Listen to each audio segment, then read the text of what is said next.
Good evening, everyone. Welcome back to the channel. Today, we're breaking down some key moments from the recent hearing with Kash Patel, focusing on the Air Force One contract and some very complex spending questions before Congress. If you're new here, hit that subscribe button so you don't miss any updates and deep dives like this.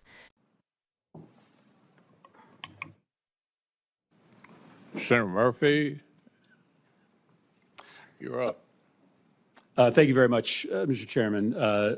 Thank you, Mr. Secretary, for being here today. I wanted to build on some of the questions that Senator Schatz was asking, just to try to build a fact predicate for some of the tough spending decisions we're going to have to make here.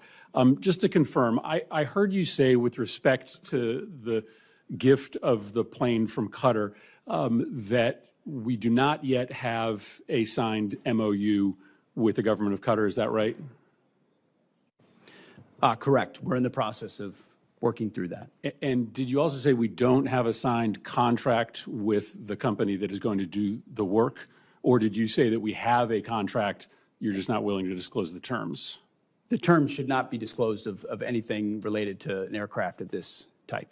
So in 2018, when the contract was signed with Boeing to do the upgrades or the new contracts for Air Force One, the terms of that contract were disclosed. They were made public.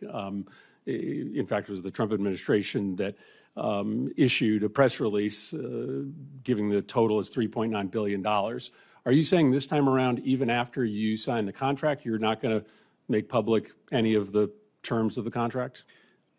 I wasn't involved in that previous administration decision, but we're happy to take a look. The Air Force testified before the House that that contract would likely deliver the new Air Force Ones by the 2028 timeframe. It doesn't stand to reason that you will be able to retrofit the plane from Qatar much sooner than 2028. So I'm trying to understand what the gap is that we're trying to fill. If this contract ends up being $500 million and the gap only ends up being 6 months, that doesn't sound like a wise investment for this committee to make. Senator, I would defer to the expertise of the Air Force as far as timing of modifications and when that would happen, but there's also been delay after delay after delay on the Boeing side, so I don't know that's a firm fixed date yet, unfortunately, can be counted on. So obviously the underlying question here is what is going to happen to the plane at the end of Trump's presidency. The president said on May 12th that this plane would be transferred to his presidential library at the end of his term.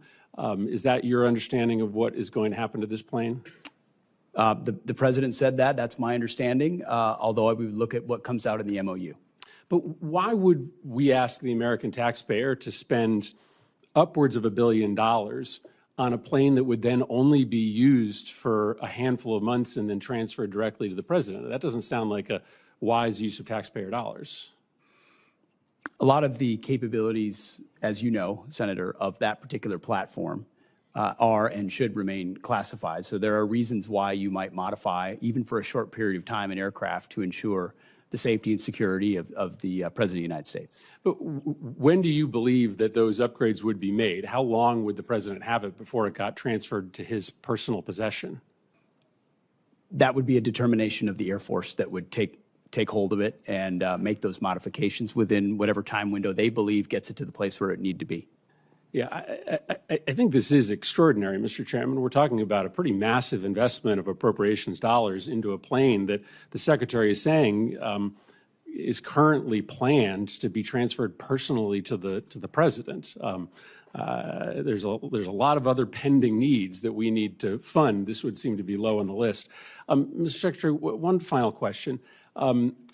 Obviously, you know that there is a concern in the public about a double standard that is applied to protest, sometimes protest that turns violent. The president, when he came into office, issued pardons to the individuals that attacked the United States Capitol, including those individuals who beat savagely police officers. You have deployed the National Guard and readied Marines in a way that many people think is unnecessary given the state and the local resources. So maybe let me ask the question this way so that you can assuage people's concerns that there is a double standard. The National Guard was deployed here on January 6th, and that was a decision made by the Department of Defense. Do you support that decision? Do you believe that that was the right decision to deploy the National Guard to defend the Capitol on January 6th? All I know is it's the right decision to be deploying the National Guard in Los Angeles to defend ICE agents who deserve to be defended in the execution of their jobs. But I think it's important to know whether you think it was also important to have the National Guard defending the United States Capitol when there were violent protesters here on the president's behalf, to make sure that folks know that you care about protest, whether it's against the president or on behalf of the president. Senator, I was in the Washington, D.C. National Guard when that happened and was initially ordered to go guard the inauguration of Joe Biden. But because of the politicization of the Biden administration, my orders were revoked.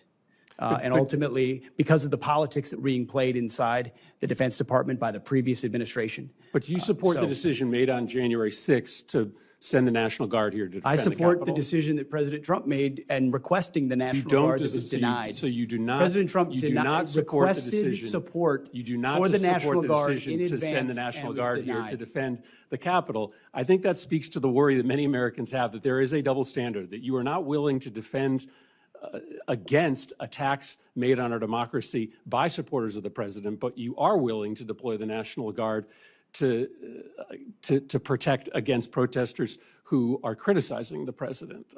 That's not how our taxpayer dollars are supposed to work. They're supposed to be used to defend the United States, no matter the nature of the political affiliation of the protesters. Thank you, Mr. Chairman. During the hearing, Senator Murphy pressed Secretary Patel on a topic that's been flying under the radar but has serious budget implications: the Air Force One program. Specifically, Murphy wanted clarification about the gifted plane from Qatar. As it turns out, while the gift has been announced publicly, there's still no signed agreement with the Qatari government. That's right, the legal paperwork hasn't been finalized, which is a critical step before any work can move forward. And it gets more interesting.